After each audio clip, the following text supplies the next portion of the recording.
Student आज discuss करेंगे tax incidents in brief. इससे पहले हमने स्कोप ऑफ टोटल इनकम उसके बारे में डिस्कस किया था और स्कोप ऑफ टोटल इनकम के ही कुछ ये टैक्स इंसिडेंट्स हैं, उन्हें शॉर्ट में बताया गया है किस तरीके से टैक्सेबल होगा, किस तरीके से किसको टैक्सेबल नहीं होगा, यानी कौन सी इनकम किसके लिए टैक्सेबल है और किसके लिए टैक्सेबल नहीं है। ये सब चीज़ें इसमें बताई जाएंगी। स्टूडेंट देखिए, tax incidents in brief, the following table highlights the tax incidents in brief whether taxable और नॉट, किसको टैक्सेबल है किसको टैक्सेबल नहीं है। ये इनकम से दी हुई है पूरी। ये रेसिडेंट का कॉलम है, नॉट ऑर्डिनरी रेसिडेंट, और इधर नॉन रेसिडेंट पूरा दिया हुआ है। स्टूडेंट नंबर 1 देखिए, income received in India whether accrued और अराइजन इन इंडिया और आउटसाइड इंडिया।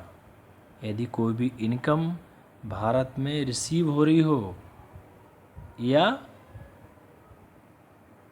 भारत में एक्रूड हो रही हो, एराइजन हो रही हो या भारत के बाहर, लेकिन उसकी प्राप्ति यदि भारत में है तो इस कंडीशन में तीनों के लिए टैक्सेबल है, यानी कि रेसिडेंट के लिए भी है, नॉट ऑर्डिनरी रेसिडेंट के लिए भी है और नॉन रेसिडेंट के लिए भी है। ऐसे ही आगे स्टूडेंट इस पर कुछ क्वेश्चंस हैं, उन्हें हम आगे पढ़ेंगे। तो ऐसी कंडीशन में तीनों के लिए टैक्सेबल है। हर एक पॉइंट को, हर एक लाइन को थोड़ा समझिए। एक्रूड और अराइजन इन इंडिया या रिसीव्ड इन इंडिया, तो है ये। यदि एक्रूड और अराइजन इंडिया हो रही हो या भारत के बाहर एक्रूड और अराइजन है लेकिन उसकी रिसीविंग भारत में है, फिर भी तीनों के लिए टैक्सेबल है। इसमें यह बताया गया। अब नंबर 2 पॉइंट देखिए, income deemed to be received in India whether accrued और अराइजन इन इंडिया और आउटसाइड इंडिया।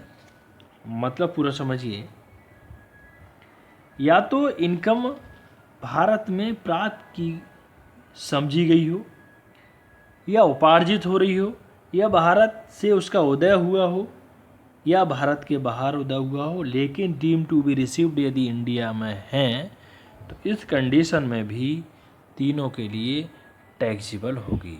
ये देखिए, या तो टैक्सेबल लिख दो भाई, यस यस यस। इस कंडीशन में तीनों के लिए टैक्सेबल है।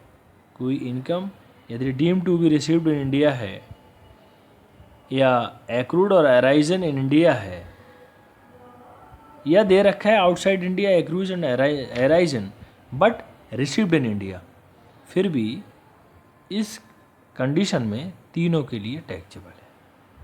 रेसिडेंट के लिए भी टैक्सेबल है, नॉट ऑर्डिनरी रेसिडेंट के लिए भी टैक्सेबल है और नॉन रेसिडेंट के लिए भी टैक्सेबल है।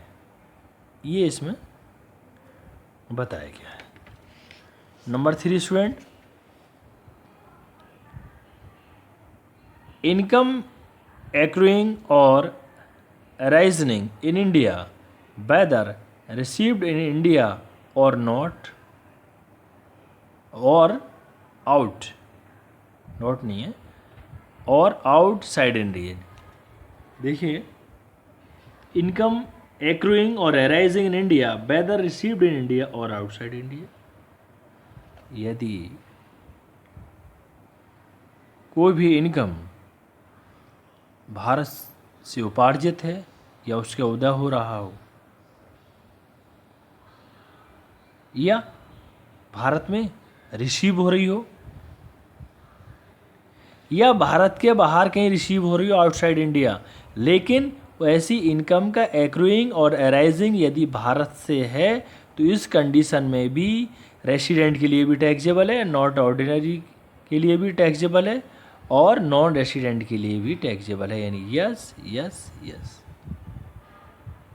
यदि एक लाइन आ जाएगा रिसीव्ड इन इंडिया या एक्रूज इन इंडिया या अराइजन इन इंडिया, तो ऐसी कंडीशन में तीनों के लिए टैक्सेबल है, रेसिडेंट के लिए भी, नॉट ऑर्डिनरी रेसिडेंट के लिए भी और नॉन रेसिडेंट के लिए भी। या उसने कह दिया कि आउटसाइड इंडिया, जैसे इसमें ही लिखा हुआ है आउटसाइड इंडिया, भारत के बाहर प्राप्त हुई हो, लेकिन उसका एक्रूइंग उपार्जित और उसका उदय तो भारत से है, भाई कमाई तो यहाँ गई है, ये उसके अराइजिंग तो भारत से है, रिसीविंग कहीं भी हो, आपने कोई भी इनकम यदि भारत में कमाई गई है, उसकी रिसीविंग भारत के बाहर हो, उससे लेना देना नहीं है।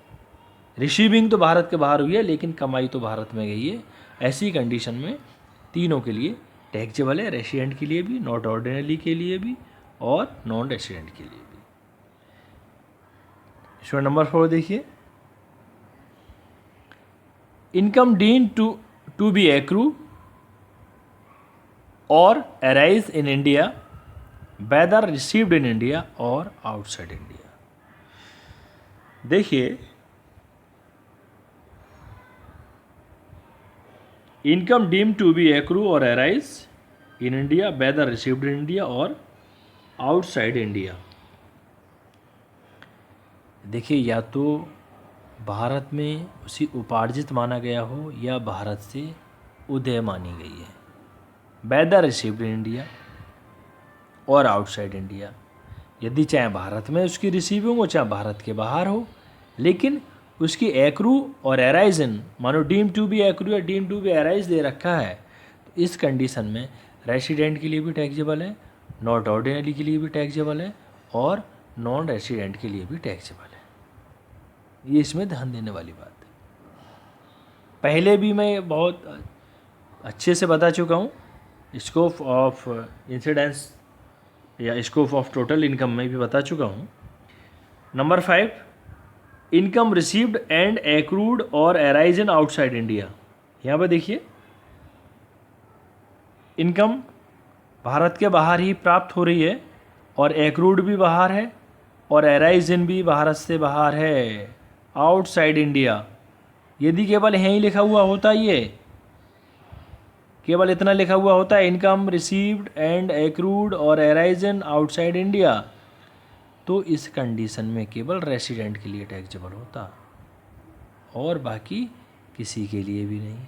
लेकिन इसने एक लाइन जोड़ दी है इसमें, फ्रॉम ए बिजनेस कंट्रोल्ड और in a profession setup in India.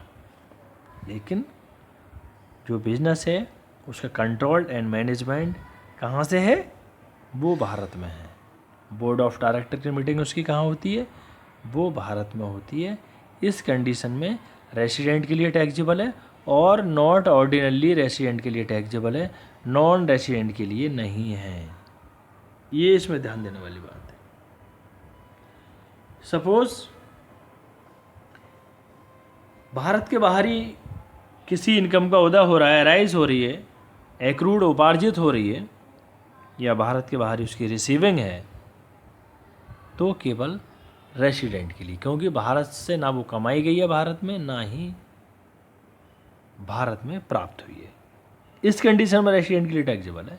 लेकिन इसने एक लाइन फिर आगे जोड़ दी है, फ्रॉम ए बिजनेस कंट्रोल्ड और in a profession setup India.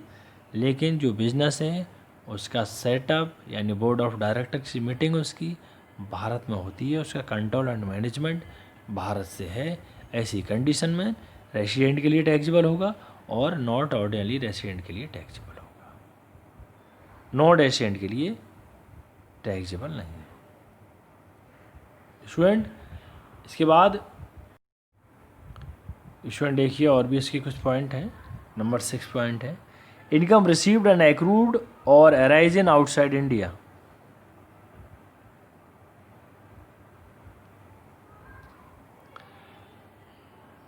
From A business controlled from outside India और प्रोफेशन सेटअप आउटसाइड इंडिया। इसे भी ध्यान से सुनिए।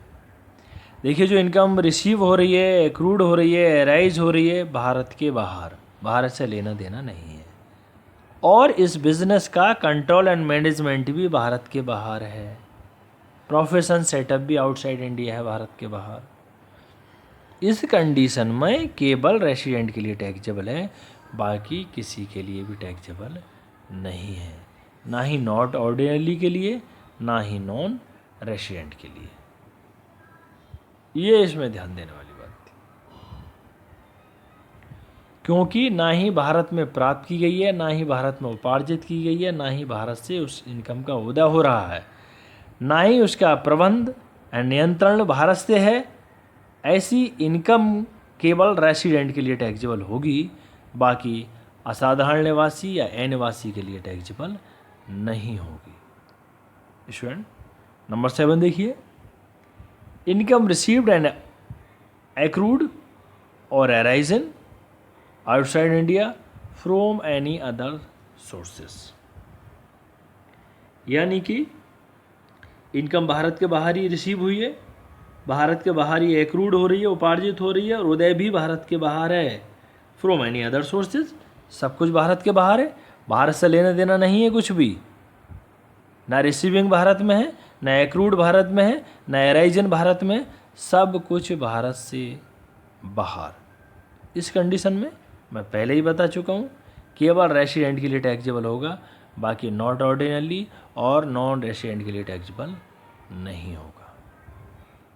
देखिए नंबर 8 पॉइंट, इनकम एक्रूड और arisen and received outside India in earlier year but later on remitted to India during the previous year।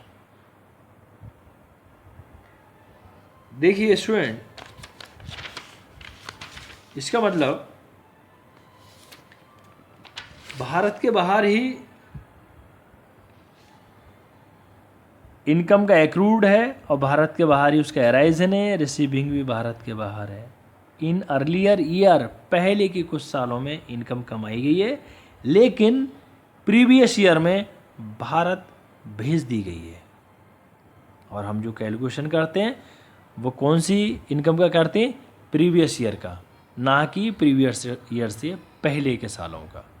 उससे लिए मतलब नहीं होता है, जब इनकम टैक्स के उसके टोटल इनकम की जब कैलकुलेशन करते हैं तो प्रीवियस ईयर से लेना देना है।